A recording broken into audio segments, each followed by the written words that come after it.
Hey guys, what's up? It's GameSharexboxxboxone here. In today's video, this one's been requested about five to six times on some of my other Call of Duty videos, and I just wanted to clear some air with how to game share. It's really easy, and people just misunderstand it a lot, and this is just a really quick, easy, simple tutorial. Alright, so what you want to do is you want to have a friend's account or someone that you know, and don't steal an account or anything like that. Obviously, this is my account, and I want to transfer a game from this account to my alternative account. So what you want to do is you want to go to settings,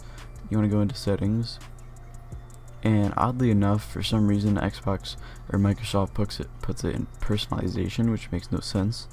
After you go into personalization, go down to my home Xbox. After my home Xbox, it will say add this as your home Xbox, and it says remove it because this is my home Xbox, but you press that, it's your home Xbox. After that step is done, what you guys want to do is go sign in on whatever account you want to game share a certain game with. It doesn't matter. And then after that, go over to your accounts here, and then I'm going to sign into Lord Breezy X.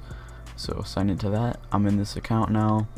What you want to do, my games and apps, see all, and then you'll go down to full library, all owned games, and then look at this. I can download all of these games, whatever I want. So let's say I wanted to do Madden, I wanted to download this. I can install all of that, choose when to install any of these things. I can just install right here. Really easy, really simple.